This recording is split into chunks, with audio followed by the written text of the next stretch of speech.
اس واقعے میں ہم حضرت یونس علیہ السلام کے بارے میں جانیں گے کہ وہ کون سی قوم کی طرف مبعوث فرمائے گئے تھے اور وہ کیسے اپنی قوم کو دعوت حق کی تبلیغ کرتے رہے، لیکن ان کی قوم نے ان کی دعوت کو نہ مانا، اور پھر جب ان کی قوم پر اللہ کے عذاب کے آثار نمودار ہونے لگے تو اللہ تعالیٰ نے ان کے ساتھ کیا معاملہ فرمایا۔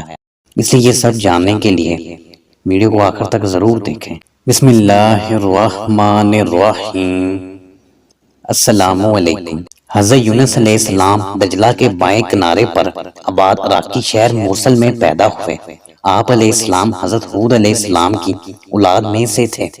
موصل کے مقابل نینوا شہر تھا جو اس زمانے میں اپنے عروج پر تھا، اور وہاں قوم سمود آباد تھی۔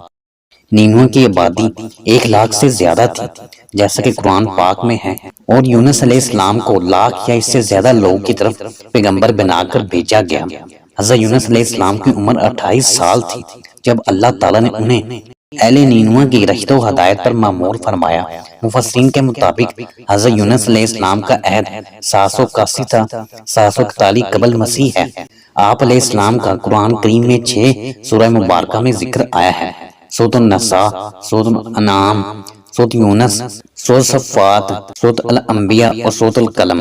ان میں پہلی 4 سورہ مبارکہ میں حضرت یونس علیہ السلام کا نام اور باقی 2 میں ذُالنُّون اور سابع الحوت یعنی مچھلی والا کہہ کر ذکر کیا گیا ہے۔ نون بڑی مچھلی کو کہتے ہیں، چونکہ آپ علیہ السلام کئی دن ایک مچھلی کے پیٹ میں رہے، اس لیے مچھلی والا کہا گیا۔ قرآن کریم کی 10ویں سورت آپ علیہ السلام کے نام پر ہے۔ حضرت یونس علیہ السلام ایک عرصے تک نینوا کے لوگوں کو توحید کی دعوت اور بت پرستی سے روکتے رہے، مگر قوم نے ان کی دعوت قبول کرنے سے صاف انکار کر دیا۔ صرف یہی نہیں، غرور و تکبر میں مبتلا قوم دیگر نافرمان اقوام کی طرح آپ علیہ السلام کی دعوت کا مذاق بھی اڑاتی رہی۔ جب ان کی سرکشی اور نافرمانی انتہا کو پہنچ گئی تو اللہ تعالیٰ نے حضرت یونس علیہ السلام کو حکم دیا کہ لوگوں کو آگاہ کر دو کہ 3 دن کے اندر اندر ان پر عذاب آنے والا ہے۔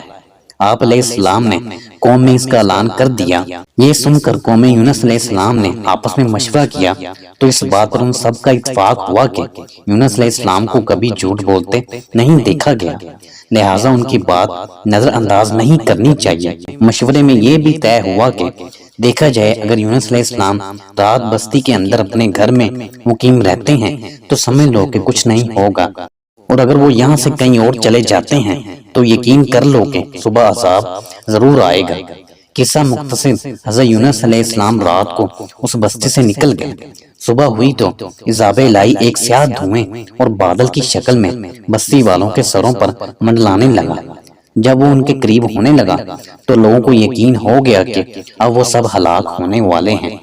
یہ دیکھ کر حضرت یونس علیہ السلام کو تلاش کیا گیا کہ ان کے ہاتھ پر ایمان لے آئیں اور توبہ کر لیں، مگر آپ علیہ السلام کو نہ پایا تو خود ہی اخلاص نیت کے ساتھ توبہ استغفار میں لگ گئے اور اپنے گھروں سے ایک میدان میں نکل آئے۔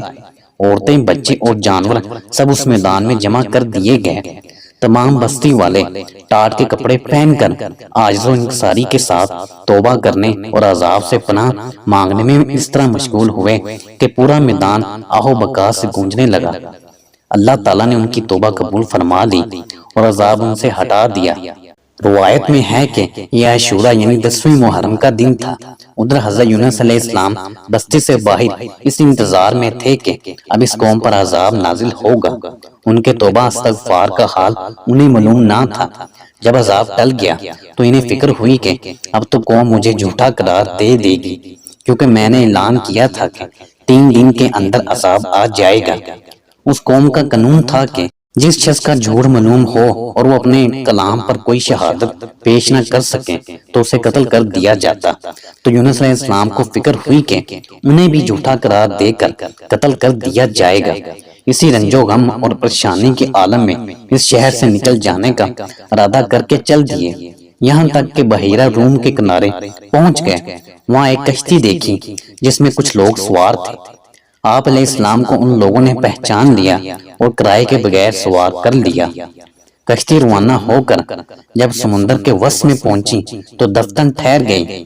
اب کشتی نہ آگے بڑھتی ہے اور نہ پیچھے، کشتی والوں نے منادی کی کہ ہماری اس کشتی میں کوئی ظالم گناہگار یا بھاگا ہوا غلام سوار ہو جاتا ہے تو یہ کشتی خود بخود رک جاتی ہے۔ ایسے آدمی کو چاہیے کہ خود کو ظاہر کر دے تاکہ اس کی وجہ سے سب پر مصیبت نہ آئے۔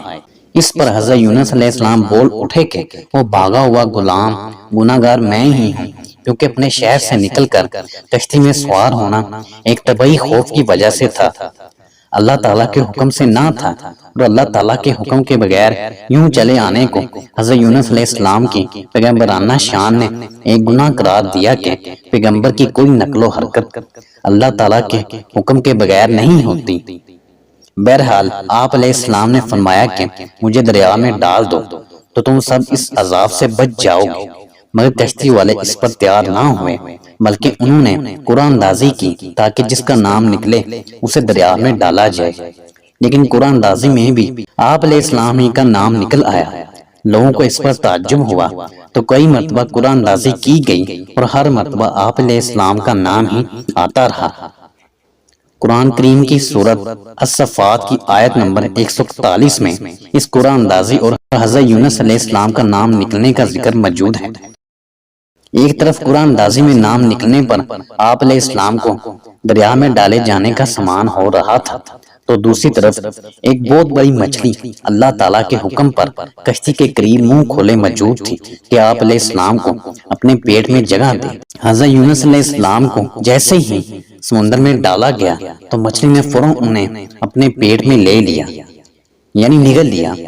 حضرت عبداللہ بن مسعود رضی اللہ تعالیٰ عنہ نے فرمایا کہ حضرت یونس علیہ السلام اس مچھلی کے پیٹ میں 40 روز رہے، یہ انہیں زمین کی تہ تک لے جاتی اور دور دراز کی مسافتوں میں پھراتی رہی۔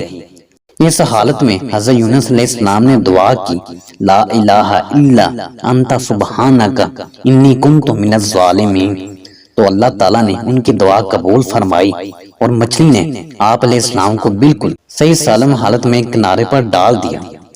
مچھلی کے پیٹ کی گرمی سے ان کے بدن پر کوئی بال نہ رہا تھا۔ اللہ تعالیٰ نے ان کے قریب ایک درخت اگا دیا جس کے پتوں کا سایہ آپ علیہ السلام کے لیے راحت کا سبب بن گیا۔ نیز ایک جنگلی بکری اللہ تعالیٰ کے حکم سے صبح شام آپ علیہ السلام کے پاس آ کھڑی ہوتی اور آپ علیہ السلام اس کا دودھ پی لیتے۔ حضرت ابو ہریرہ رضی اللہ عنہ سے منقول ہے کہ رسول اللہ صلی اللہ علیہ وآلہ وسلم نے فرمایا، جب اللہ تعالیٰ نے حضرت یونس علیہ السلام کو مچھلی کے پیٹ میں قید کرنے کا ارادہ فرمایا تو مچھلی کو حکم دیا کہ ان کو نگل لو، لیکن ان کے گوشت پر تیرا تصرف نہیں، کیونکہ یہ تیری غذا نہیں ہے۔ جب مچھلی آپ علیہ السلام کو لے کر سمندر کی انتہائی نچلی سطح میں پہنچی تو آپ علیہ السلام نے کچھ آہٹیں سنی۔ اس پر اللہ تعالیٰ نے وحی فرمائی، یہ سمندری جانوروں کی تسبیح ہے۔ اس موقع پر حضرت یونس علیہ السلام نے بھی تسبیح کی۔ جب فرشتوں نے آپ علیہ السلام کی تسبیح سنی تو بارگاہ خداوندی میں عرض کرنے لگے، اے ہمارے پروردگار، ہم ایک نحیف اور کمزور سی آواز کسی اجنبی زمین سے سن رہے ہیں۔ اللہ تعالیٰ نے فرمایا، یہ میرا بندہ یونس علیہ السلام ہے۔ فرشتوں نے عرض کیا، وہ تو نیک بندے ہیں اور ان کی طرف سے ہر شب و روز آپ کے پاس نیک عمل پہنچتا ہے۔ اللہ تعالیٰ نے فرمایا، ہاں یہ میری بہت اچھی تسبیح کرتے ہیں۔ پھر فرشتوں نے اللہ تعالیٰ کے حضور حضرت یونس علیہ السلام کی سفارش کی تو اللہ تعالیٰ نے مچھلی کو حکم دیا اور اس نے آپ علیہ السلام کو سمندر کے کنارے ڈال دیا۔ قرآن کریم میں ارشاد باری تعالیٰ ہے کہ پھر ہم نے ان کو جبکہ وہ بیمار تھے فراخ میدان میں ڈال دیا اور ان پر ایک بیل دار درخت اگا دیا۔ آپ علیہ السلام کا بدن مچھلی کے پیٹ میں رہنے سے انتہائی لاغر اور کمزور ہو چکا تھا۔ ابن مسعود رضی اللہ عنہ فرماتے ہیں کہ آپ علیہ السلام ایسے ہو گئے تھے جیسے چوزا جس پر ابھی پر بھی نہ آئے ہیں۔ ابن عباس رضی اللہ عنہ اور زید رضی اللہ عنہ فرماتے ہیں کہ جب بچہ پیدا ہوتا ہے اس وقت کے بچے کی طرح آپ علیہ السلام کی حالت تھی اور بالکل دھنی ہوئی روئی کی طرح نرم و نازک تھے اور بدن پر کچھ بھی نہ تھا۔ روایت میں ہے کہ جب آپ علیہ السلام مچھلی کے پیٹ میں ٹھہر گئے تو گمان کیا کہ شاید وفات پا گئے ہیں۔ اس پر آپ علیہ السلام نے اپنے اعضاء کو جنبش دی تو ان میں حرکت ہوئی تو فوراً سجدہ ریز ہو گئے اور بارگاہ رب العزت میں عرض کیا، اے پروردگار، میں تیرے لیے ایسی جگہ مسجد سجدہ گاہ بناتا ہوں جہاں کسی دوسرے نے تیری عبادت نہ کی ہوگی۔ قرآن پاک میں اللہ تعالیٰ کا ارشاد ہے، پھر اگر وہ اللہ تعالیٰ کی پاکی بیان نہ کرتے تو لوگوں کے اٹھائے جانے کے دن تک یعنی قیامت کے دن تک اس مچھلی کے پیٹ ہی میں رہتے۔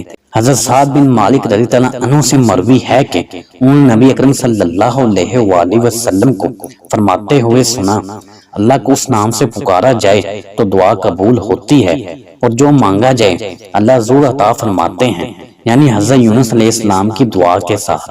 راوی کہتے ہیں کہ میں نے استفسار کیا، یا رسول اللہ صلی اللہ علیہ وآلہ وسلم، یہ حضرت یونس علیہ السلام کے لیے خاص ہے یا تمام مسلمانوں کے لیے ہے؟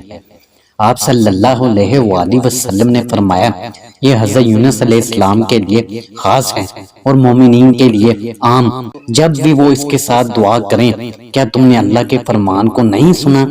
پھر یونس علیہ السلام نے اپنے رب کو تاریکیوں میں پکارا، لا الہ الا انت سبحانک انی کنت من الظالمین، تیرے سوا کوئی معبود نہیں، تو پاک ہے، بے شک میں ہی قصوروار ہوں۔ تو ہم نے اس کی دعا قبول کی اور اس کو غم سے نجات دی، اور ہم مومنین کو اسی طرح نجات دیتے ہیں۔ حضرت سعد رضی اللہ تعالیٰ عنہ سے مروی ہے کہ رسول اللہ صلی اللہ علیہ وآلہ وسلم نے فرمایا، جس نے حضرت یونس علیہ السلام کی دعا کے ساتھ دعا کی اس کی دعا ضرور قبول ہوگی۔ پچھلی اقوام میں قوم یونس علیہ السلام کی مثال سب سے منفرد ہے کہ جس نے عذاب کے وقوع ہونے سے پہلے ہی صدقے دل کے ساتھ عاجزی اور آہوزاری کرتے ہوئے توبہ استغفار کیا، اور اللہ تعالیٰ نے اس قوم سے اپنا عذاب ہٹا دیا، جبکہ قوم نوح علیہ السلام، قوم ہود، قوم صالح اور قوم لوط علیہ السلام وغیرہ عذاب سے ڈرانے اور بار بار تنبیہ کے باوجود شرک و کفر پر ڈٹائی سے جمی رہیں اور عذاب کی بات کو مذاق سمجھتی رہیں، چنانچہ عذاب الہی کا شکار ہو کر ہمیشہ کے لیے نصیت و نابود ہو گئیں۔ قرآن کریم میں اللہ تعالیٰ ارشاد فرماتے ہیں، بس کوئی بستی ایسی کیوں نہ ہوئی کہ ایمان لاتی تو اس کا ایمان اسے نفع دیتا، سوائے یونس علیہ السلام کی قوم کے۔ جب وہ ایمان لائی تو ہم نے دنیاوی زندگی میں ان سے رسوائی کا عذاب دور کر دیا اور ایک مدت تک ان کو دنیاوی فائد سے بہرہ مند رکھا۔ اس تفسیر کا حاصل یہ ہے کہ دنیا کا عذاب سامنے آ جانے پر بھی توبہ کا دروازہ بند نہیں ہوتا، بلکہ توبہ قبول ہو سکتی ہے، البتہ آخرت کا عذاب سامنے آ جانے کے وقت توبہ قبول نہیں ہوتی، اور عذاب آخرت کا سامنے آنا قیامت کے دن ہوگا یا موت کے وقت۔